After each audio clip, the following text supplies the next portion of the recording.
Hello parents and professionals, and today I'm going to be giving you some tips on how to deal with a slightly awkward situation of a young person who, in your humble opinion, has made some poor friendship choices. Super awkward. So if you would like to know how to manage a situation like this, then just keep on watching.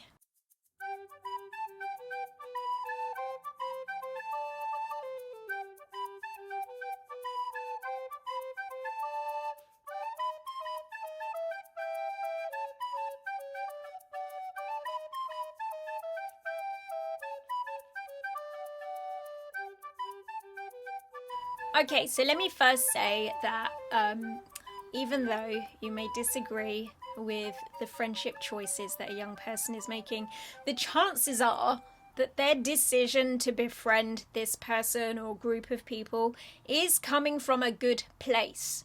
So it's a really helpful starting block if you can wrap your head around that particular juicy nugget first, because then you'll put your own mind into a better place to be able to understand what's going on behind the scenes.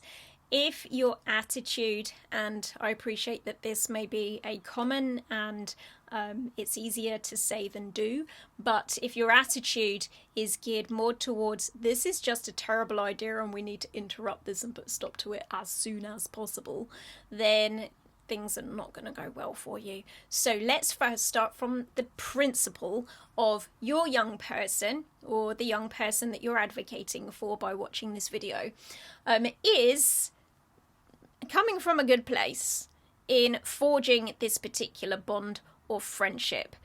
What we need to do is figure out, where's that coming from? Like, what's going on behind the scenes here? Now, a useful thing to remember is, particularly as children grow up, they actually go through a period of being deliberately rebellious. When I say deliberately, I don't mean on a conscious level. It's actually part of their development, because as children are growing, they're sort of restricted, by the rules and the boundaries that parents and schools, etc., create for them.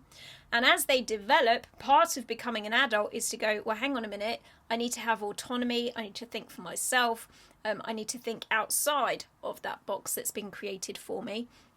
And so they begin quite naturally to step outside of those boundaries.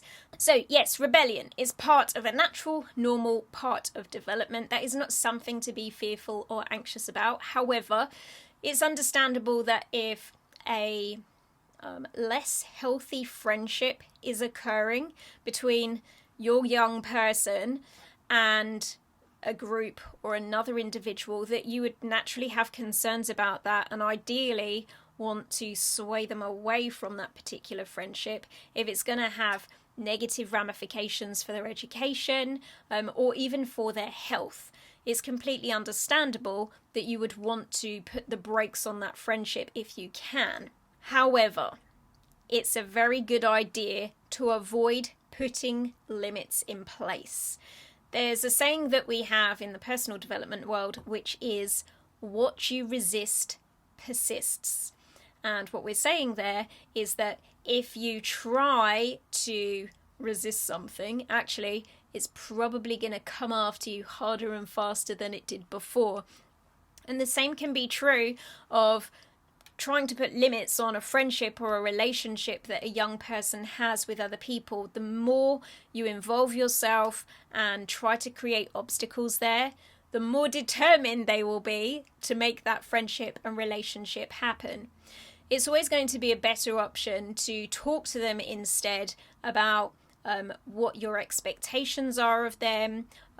Maybe go back through your values, either the school's values, family values, what their goals and ambitions are, and making sure that they have a good point of focus and a clear future that they're aiming towards, which may not align with the current friendship. So doing all of those sorts of more covert things instead, where you're saying, look, this is lovely and shiny over here, instead of, no, you're not going there. So we want to avoid those limits and very direct rules and persuasions, trying to make them break those friendships. That's likely not going to work out well in our favour. However, if we can make the flip side seem more appealing for them, or just give them the reminders that those other more attractive opportunities are in place for them, that's likely to be slightly better digested. Now, the other thing that's really important here is to consider what needs might be being met by this friendship or relationship that the young person has. By needs, I'm talking about emotional needs rather than Maslow's hierarchy of needs. By needs, I'm talking about their emotional needs, so not Maslow's hierarchy of needs. So the sorts of things we might be referring to here are things like certainty. So just this person makes me feel secure in some way. Uncertainty. This person is exciting to me in some way. Significance. This person makes me feel important in some way. Growth. This person is stretching me in some way. Love or connection. So this person really makes me feel like part of something in some way. Or, did I say contribution already? This person is pushing me to develop skills or abilities that I didn't have before. If we can start to identify what needs this friendship is meeting for them, then we have a better idea about what we need to do to persuade them to perhaps engage with you or other friends, or hobbies or interests or activities that will meet the same needs without them having to necessarily get it full-time, 100% from that tricky friendship that you've identified.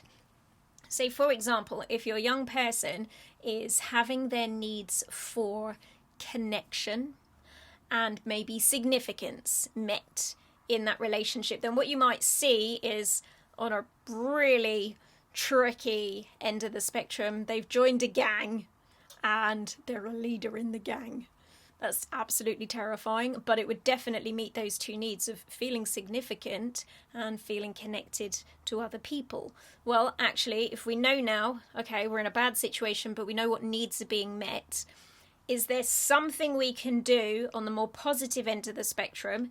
Maybe there is a group, a good group, not a gang group, but a good group that they can join where they can take on some roles and responsibilities. The one that instantly springs to mind for me, because I have a client who is a part of this group, is the Air Cadets. In the Air Cadets, you have the opportunity to obviously make friends, be part of a team and a group. They're working together, but there's also ranks. And so you can climb the ranks and actually become someone who has some authority in that particular group, for example. So we want to look at what needs are being met by the relationship and see if we can find other ways that are more healthy and more helpful for them to meet those same needs. What we don't want to do is take away the friendship, because we know that's going to backfire with the what we resist persists rule anyway, but also then they might find an even less helpful way to meet the old needs of that relationship. If instead we can find healthy, helpful ways to meet the needs of the relationship, then actually they might start naturally turning down the dial on that friendship because they're getting their needs met in a more positive way by the other opportunities that you have laid out in front of them. So I hope that all makes sense. If you have any comments about this particular video, then please leave them in the comments box below. Make sure you give this one a thumbs up, subscribe to the channel if you're not subscribed already, and I will see you on the next one. Bye!